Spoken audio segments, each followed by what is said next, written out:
Welcome to We All Scream, the podcast where we dive into the chilling true crime stories in the eerie unknown. I'm your host, Lisa, and before we get today's story started, I just wanted to share something that's been on my mind lately.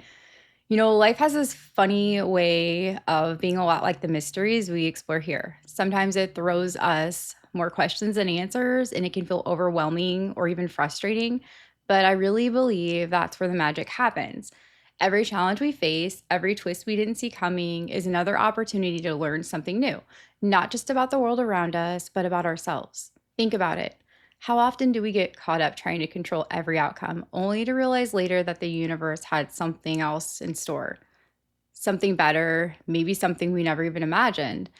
It's like the answers come when we're ready to receive them, not when we're desperately searching for them.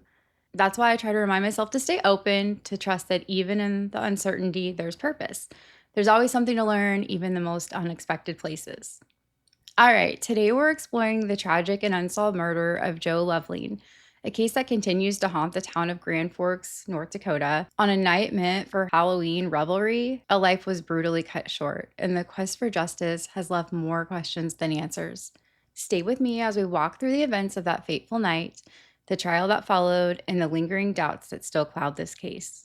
So, before we dive into the details of Joel's case, let's take a moment to set the scene by learning more about the city where this tragedy occurred. Grand Forks is a city with a population of approximately 57,000 people, making it the third largest city in the state. It's located in the northeastern part of North Dakota, where the Red River and the Red Lake River converge, a location that gave the city its name. Founded in 1870 by steamboat captain Alexander Griggs, Grand Forks quickly became a key trade and transportation hub, especially after the arrival of the Great Northern Railway in 1880. The city is home to the University of North Dakota, the state's oldest and largest university, which was founded in 1883. The university plays a significant role in the city's culture and economy alongside the Grand Forks Air Force Base. The people of Grand Forks are known for their resilience, having rebuilt their community after facing numerous challenges, including the devastating Red River flood of 1997. Despite these hardships, the city has retained a strong sense of community and pride in its history. Today, Grand Forks is a vibrant city known for its friendly atmosphere, rich cultural heritage, and a mix of historical and modern influences. It's against this backdrop that we examine the tragic events of October 27, 2007, a night when the lively, welcoming nature of this community was shattered by the brutal murder of Joel Lovelien. Joel Lovelien was 38 years old and worked as a technical systems analyst. He was divorced and had a teenage daughter with whom he was very close. Joel cherished his relationship with his daughter and made sure to stay actively involved in her life. Joel lived in Grand Forks, where he was known as a kind-hearted and friendly individual. In addition to being a loving father, Joel was engaged to Heather Eastling, a grade school teacher. The couple had planned to marry on August 8, 2008, a date they chose because it symbolized infinity. Despite being together for less than a year, their friends and family knew they were perfect for each other. On October 27, 2007, the Saturday before Halloween, Joel and Heather decided to visit the Broken Drum Bar, which was a popular local hangout. Joel dressed as a hockey player, proudly wearing the green jersey of his favorite team, the University of North Dakota, and Heather dressed up as a mechanic. The Broken Drum was buzzing with energy that night, packed with people in costumes enjoying drinks and conversation. Around 11:30 p.m., Joel received a phone call on his cell phone and stepped outside the noisy bar to take it. A few minutes later, he returned to Heather and told her that he was going to go back outside to check on someone who had been left behind by a party bus. That was the last time Heather ever saw Joel alive. Shortly after Joel went outside, a woman ran into the bar yelling for someone to call 911. Joel was found unconscious and severely injured in the parking lot. He had suffered blunt force trauma to the head, with several bones in his face shattered. Despite being rushed to the hospital, Joel was pronounced dead. The Grand Forks Police Department immediately launched an investigation, but the chaotic scene made it really difficult. So there were over 80 people at the bar that night, many of whom were intoxicated, and witness statements were conflicting. A key piece of evidence was a yellow piece of fabric stained with blood, resembling a pall, found in the parking lot. Witnesses remembered seeing a man at the bar wearing a yellow hooded sweater that night, which matched the fabric found at the scene. Surveillance footage confirmed that this man had left the bar shortly before Joel went outside. Within 2 days, Travis Stay, a 23-year-old nursing student from Princeton, Minnesota, who was attending the University of North Dakota, came forward. Travis confirmed that he had been at the Broken Drum that night dressed in a yellow hooded sweatshirt made to look like a lion costume. Travis admitted he had gotten heavily intoxicated that night and had a tendency to black out when drinking excessively. He remembered walking into the Broken Drum parking lot and being punched by a man dressed as a hunter. After that, Travis said he blacked out completely. The next thing he remembered was arriving at his apartment in a taxi cab. When interviewed, Travis had bruises on his face and cuts on his hands. The taxi driver confirmed picking him up about a mile away from the Broken Drum, noting that Travis had bloody, shaky hands and seemed really disoriented. Travis insisted he hadn't harmed anyone that night. However, when police asked for the yellow sweatshirt, Travis said he had thrown it away because it had blood on it. The police recovered the sweatshirt from the trash and also took the shoes and pants Travis had worn that night. He allowed them to search his apartment and provided a DNA sample as well. The investigation revealed that while the blood on Travis's shoes belonged to him, some of the blood on his sweatshirt matched Joel Lovelien.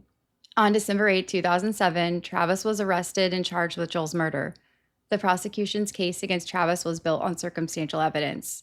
They argued that Travis, intoxicated and enraged after being left behind by the party bus, attacked Joel in a fit of rage, resulting in Joel's death. The blood on Travis's clothes was a key piece of evidence. It was theorized that after an altercation in the parking lot, Travis had beaten Joel so severely that it led to his death. However, Travis maintained that he could not remember what happened during the crucial hour in question. A witness came forward claiming that as he was walking home from the Broken Drum, he noticed a man in a yellow sweatshirt following him. The man attempted to punch him but missed and fell onto the ground. The witness then went inside of his house to grab a baseball bat for protection, but when he returned, the man in the yellow was gone. Despite the seemingly clear connection, Travis claimed to have no recollection of this incident. At Travis's trial in December 2008, his defense team pointed out several critical flaws in the prosecution's case. They noted that Joel was much larger than Travis. Joel stood at 6'4" and weighed 240 pounds, while Travis was only 5'9" and 160 pounds. So could Travis have realistically overpowered a man of Joel's size? Additionally, Joel had no defensive wounds, suggesting that he never even had the chance to fight back. The defense also questioned the lack of direct evidence linking Travis to the crime. While Joel's blood was found on Travis's clothing, there was no trace of Travis's blood on Joel. The defense admitted that Travis was likely in the parking lot when Joel was killed, but argued that he wasn't responsible for his death. Instead, they pointed out other potential suspects, members of the party bus dressed as a cowboy, a construction worker, a hunter, a clown, and a gangster rapper. The defense highlighted the inconsistencies in the accounts given by these party bus members. Bryce Larson, who organized the party bus and was dressed as a cowboy, initially gave police a false name and birth date.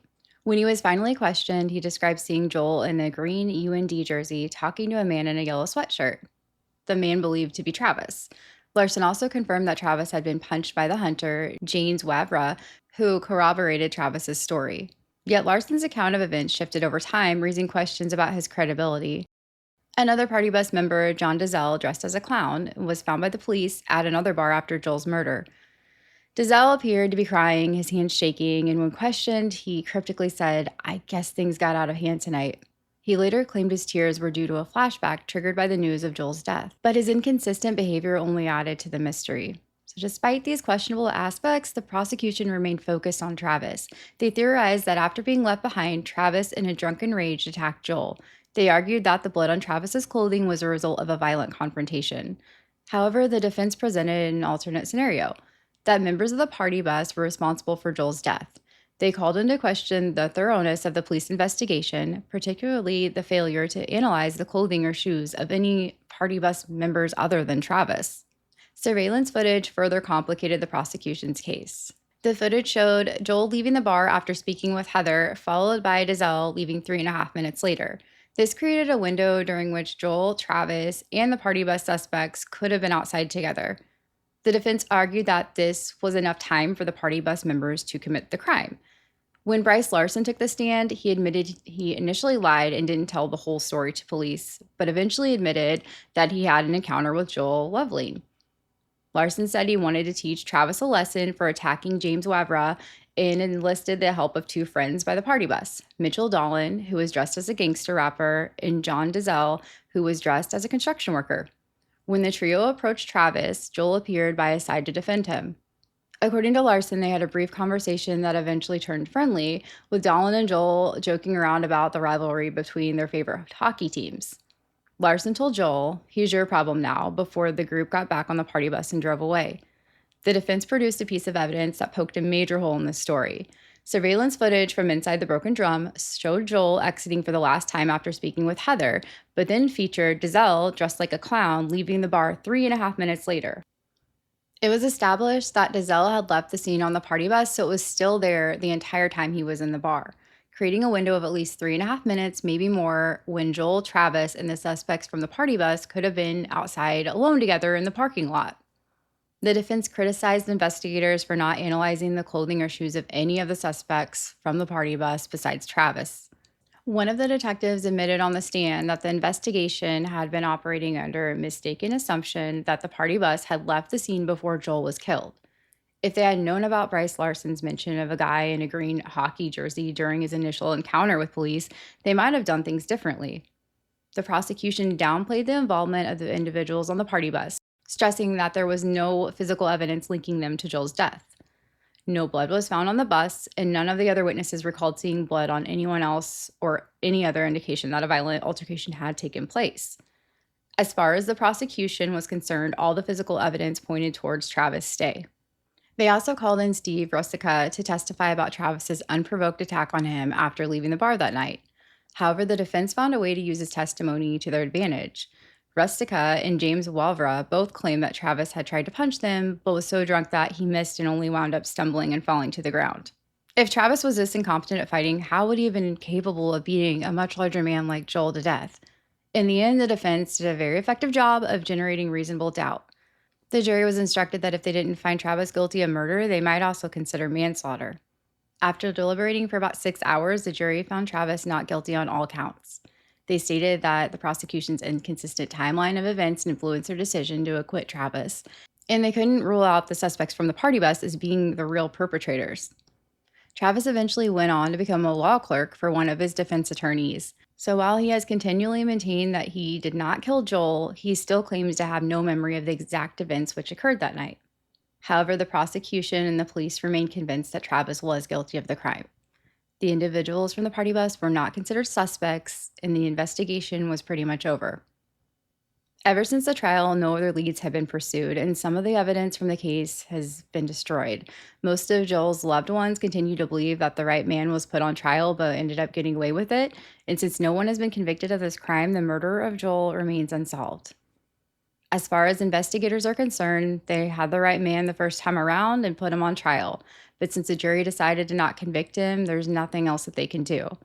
Of course, double jeopardy means that Travis Day cannot be charged with the same crime twice. Now, as you know, being acquitted at trial does not necessarily mean a defendant is innocent, but regardless of how you feel about this case, you have to acknowledge that the jury made the right call here, because it's not clear that Travis was proven guilty beyond a reasonable doubt.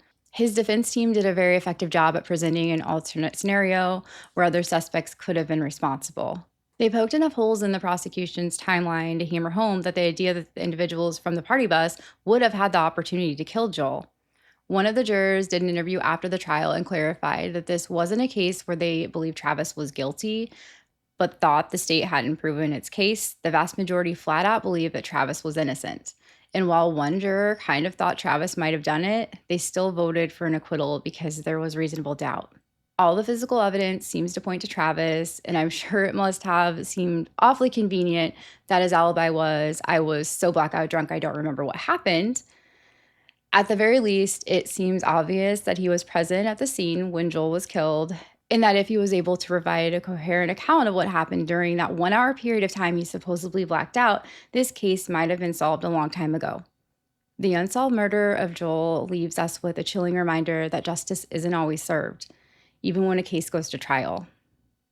The doubts, the inconsistencies, and the unanswered questions continue to haunt Joel's family, friends, and the community of Grand Forks. If you have any information about this case, or if this episode has sparked any questions or thoughts, I urge you to reach out to the Grand Forks Police Department. Sometimes even the smallest detail can help bring closure to a case like this. Your support helps this podcast continue to grow, so please don't forget to subscribe on YouTube and follow me wherever you listen to your podcast so you never miss an episode.